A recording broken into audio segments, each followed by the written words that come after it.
Welcome to We Remember, our CKPG News Remembrance Day special. Thank you for joining us. I'm Krisha Khan. Over the next half hour, we'll explore unique stories of those who gave their lives for the freedoms we enjoy today. And we'll introduce you to those who are continuing to fight to protect Canada's safety and heritage.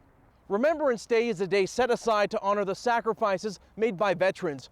Over the years, we've learned more and more about the sacrifices made by First Nations in wartime. Mark Villani has more on the efforts of a member of the Claytley Tene who is trying to shine a light on the role of First Nations in the armed forces. Robert Gagnon walks into the Claytley Tene burial ground. He remembers the military service of those who have come and gone from his nation.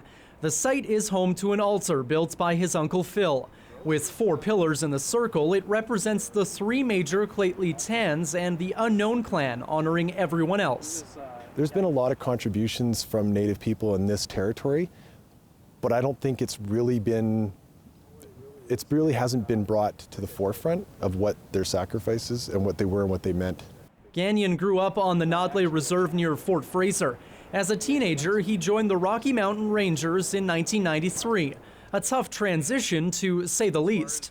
Not very many Aboriginal people were joining, so when I joined, it was a place that was in my eyes, wasn't a very accommodating place.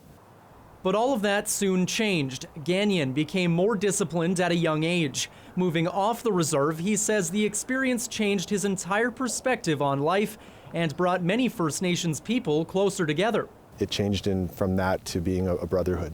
And it was about the people that were around me and surrounding me that made me what the person I am today is, and trusting in people, because I have a very tight bond with the guys in the forces too. Pushing the leaves off the graves of his ancestors, Claytley Tene members are laid to rest. But it was the sacrifice from many First Nations who served in the military that some may not be aware of.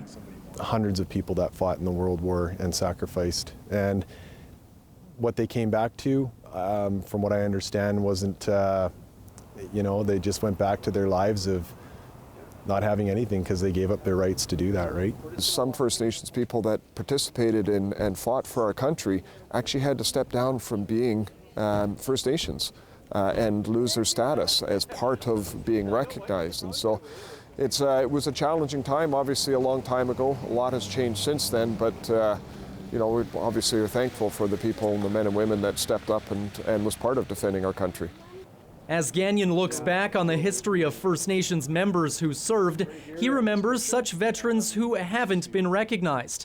Now in this territory, there's a few individuals here that I don't think have received the recognition that they should, in terms of a fellow by the name of Max Pius and Alex Paul. Of course, many others have fought in a theater of combat, yet some Aboriginal veterans are still waiting to hear their name called. It's an ongoing process, and I think of the government's call to the 94 calls to action on the Truth and Reconciliation Commission as another area of giving recognition where recognition is due. Although today an emphasis is being placed on the next generation, a call to action for them to step up and carry the torch. Honoring our war veterans, the lost war veterans, and I think now you're starting to see a lot of our younger people starting to enroll in the military, in the army, and starting to play an active role in peacekeeping in the country. It's a step up, and it's a very hard step up. But I would encourage a lot of people out there that are First Nations to take a really hard look at Canadian Armed Forces service as being a duty to your country, but also to yourself. A time to remember the lives of First Nations members and every veteran who made the ultimate sacrifice. Mark Villani, CKPG News. We'll take a break now, but when we return, we'll introduce you to a veteran of the Afghanistan conflict.